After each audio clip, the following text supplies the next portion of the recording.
Hello दोस्तों, आप सभी का स्वागत है हमारे YouTube channel YDP public school पे। मेरा नाम सोनाक्षी कुमारी है। मेरा नाम कोमल कुमारी है। आज हम संख्या पत्ती में विभाज्यता नियम और रोमन नियम का परिभाषा सुनाए जा रहे हैं। तो चलिए सोनाक्षी, आप बताइए दो का विभाज्यता। वैसी संख्या जिसका इकाई स्थान पर 0, 2, 4, 6, 8 में से कोई हो तो वह संख्या 2 से पूर्णतः विभाजित होगी। 3 का विभाज्यता। वैसी संख्या जिसके अंकों का योग 3 से पूर्णतः विभाजित हो जाए वह संख्या 3 से पूर्णतः विभाजित होगी।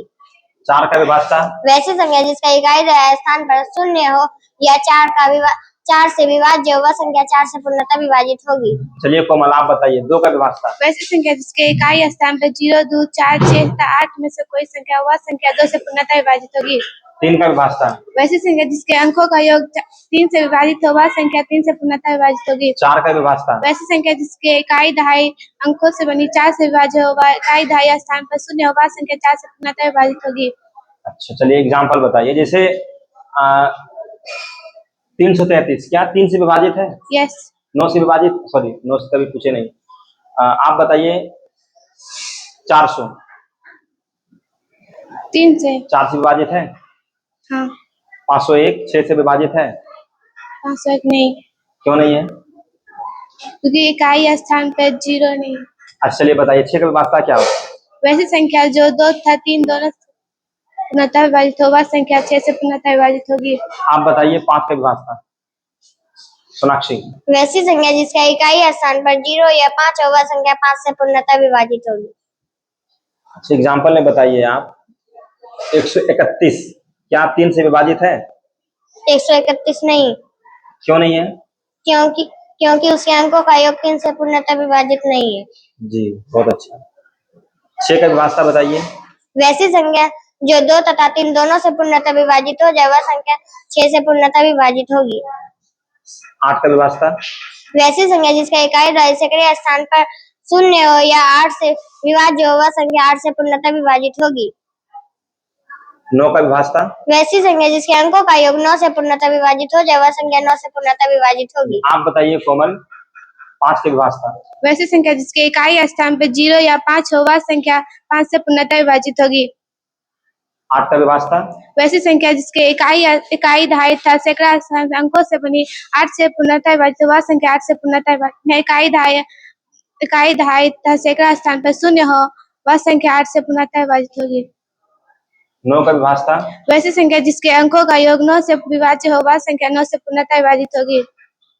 10 का विभाज्यता। वैसी संख्या जिसके इकाई स्थान पर 0 हो वह संख्या 10 से पूर्णतः विभाजित होगी। आप बताइए 10 का विभाज्यता। वैसी संख्या जिसके इकाई स्थान पर 0 हो वह संख्या 10 से पूर्णतः विभाजित होगी। 11 का विभाज्यता। वैसी संख्या जिसके सम स्थानों के अंकों का योग तथा विषम स्थानों के अंकों का योग 11 से विभाज्य हो या 0 हो वह संख्या 11 से पूर्णतः विभाजित होगी। 12 का विभाज्यता। वैसी संख्या जो 3 तथा 4 दोनों से पूर्णतः विभाज्य हो वह संख्या 12 से पूर्णतः विभाजित होगी। चलिए आप बताइए कोमल 10 का विभाज्यता। वैसी संख्या जिसके इकाई स्थान पर 0 हो वह संख्या 10 से पूर्णतः विभाजित होगी। 11 का विभाज्यता। वैसी संख्या जिसके सम स्थानों का अंकों का योग तथा विषम स्थानों का अंकों का योग का अंतर 0 हो वह संख्या 11 से पूर्णतः विभाजित होगी। 12 का विभाज्यता। वैसी संख्या जो 3 तथा 4 दोनों से पूर्णतः विभाजित हो वह संख्या 12 से पूर्णतः विभाजित होगी। चलिए विभाज्यता नियम हो गया समाप्त। और अब बताइए आप लोग रोमन नियम। I, S, C तथा M संकेत को दोहराया जाता है अधिक से अधिक 3 बार। इस स्थिति में इनका मान इनके योगफल के बराबर होता है। VLD संकेत को नहीं दोहराया जाता है। यदि किसी बड़े संकेत के दाईं ओर छोटा संकेत हो तो बड़े संकेत के मान छोटा संकेत का मान जुड़ जाता है। यदि किसी बड़े संकेत के बाईं ओर छोटा संकेत हो तो बड़े संकेत के मान में छोटा संकेत का मान घट जाता है। VLD तथा M संकेत को नहीं घटाया जाता। I को X तथा C से C को D तथा M से घटाया जाता है।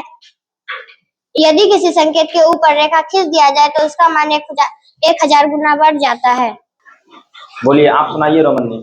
I, X तथा M संकेत को दोहराया जाता है अधिक से अधिक 3 बार। इस स्थिति में इनके योगफल के बराबर होता है। VL तथा D संकेत को नहीं दोहराया जाता है। यदि किसी छोटा संकेत को बड़े संकेत के मान में रखा जाए तो छोटा संकेत का मान बड़े संकेत के मान में जुट जाता है। यदि किसी छोटा संकेत को बड़े संकेत के बाईं ओर रखा जाए तो छोटा संकेत का मान बड़े संकेत के मान में घट जाता है। I को L तथा X से X को I को B तथा X से I को B तथा X से X को L तथा C से C को D तथा M से घटाया जा सकता है। यदि किसी संकेत के ऊपर एक सीधी रेखा खींची जाए तो उस संकेत का मान 1000 गुना बढ़ जाता है। शुरू से